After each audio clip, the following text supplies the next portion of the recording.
Good evening. You're watching the news on Croatian television. The pressure continues to build on Prime Minister Andrej Plenković's government after the publishing of emails between Economy Minister Martina Dalić and the owners of consulting agencies and legal firms regarding the drafting of the so-called Lex Agricor. The Prime Minister denies any wrongdoing, saying the legislation saved the entire financial system from collapse. The economic collapse which threatened the Croatian economy about 15 months ago was so serious that we would not be talking about it in this manner here today if we had not taken action. My only concern at the time was Croatia's well-being, and we successfully accomplished our goal. Opposition MPs reacted strongly to the growing email scandal in Parliament, with some accusing the Prime Minister of leading a criminal conspiracy. Prime Minister Plenković is protecting Martina Dalić, the person who organized this criminal network. This is an organized and corrupt network whose goal it was to steal 500 million kuna during the Agricor crisis. Someone needs to answer for this, and that someone is Dalić. She was the one who initiated this extra-institutional correspondence. This proves that not everyone had the interests of the Croatian economy in mind. While Agricor was crumbling, some were acting with their own particular interests in mind. Meanwhile, SDP President Davor Bernardić says Minister Dalić shamelessly allowed certain firms to get rich by involving them in the drafting of the controversial legislation. We're not seeking the resignation of Prime Minister Plenković. There's no need. And we're not seeking the resignation of Minister Dalić. We want the guilty parties to go directly to jail, and we want new elections right now.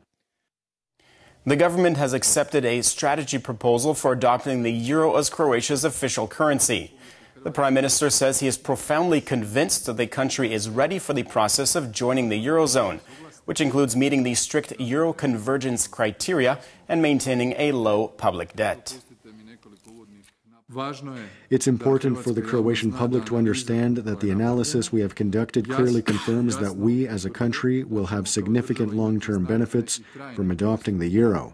At the same time, expenses will be low and short-term.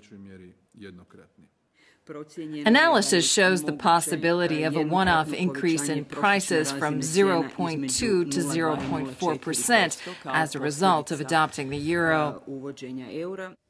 The People Decide initiative, which is calling for a referendum to change the election law, held a press conference in front of Parliament in Zagreb to bring attention to the roadblocks they are facing in their bid to introduce a fairer voting system. Some cities, including Zagreb, want to charge a fee for the use of public spaces while they collect signatures around the country between May 13th and 27th. We believe that we shouldn't have to pay the fees because we are all citizen volunteers who already contribute to the budgets of local self-governments through taxes and contributions. Based on this fact alone, we have the right to use public spaces. We are specifically talking about the use of the space for collecting the signatures. The booths themselves are not a problem. The proposed referendum also aims to limit what national minority MPs can vote on. This includes barring them from voting on forming the government and the national budget. Italian minority MP Furio Radin is calling the initiative discriminatory. The initiative plans to take away the right of minority MPs to decide on the formation of the government, as well as confidence motions in the government and in passing the national budget. In other words, they want to create a parliament with first, second, and third-class MPs. Taking a quick look at sports, Croatia's Kristina Tomic is the new European Taekwondo champion. The 23-year-old from Zagreb beat Russia's Natalia Antipenko 18-12 in the final of the 49-kilogram category. The tournament was held in Kazan, Russia. In the 34th round of the Domestic Football League, Hajduk hammered Istra 1961 in Pula last night 5-1. And in the late game, Osijek beat Cibalia at home 3-1. Dinamo is still hoping to secure their 19th league championship with only 2 rounds left to play. They maintain a narrow 4-point lead in the standings over defending champs Rijeka. Hajduk, on the other hand, is in 3rd place with 65 points.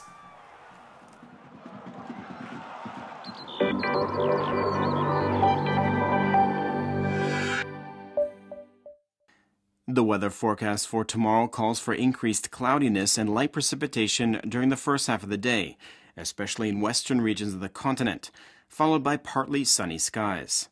The most sunshine is expected in the far east, as well as along the central and southern coast. A weak to moderate northwesterly and westerly wind will blow along the coast, while a strong northeasterly will prevail near the Velebit Channel.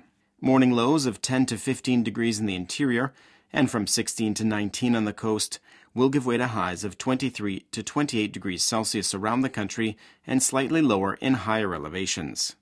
Changeable weather will continue around the continent over the next few days. A warm weekend will be followed by noticeably cooler weather, but not only in continental regions, but the Adriatic coast as well.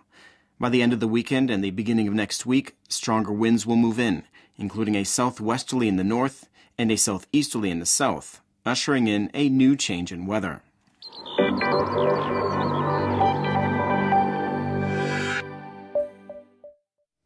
And that brings us to the end of our program. Thanks for watching. We'll see you again tomorrow night.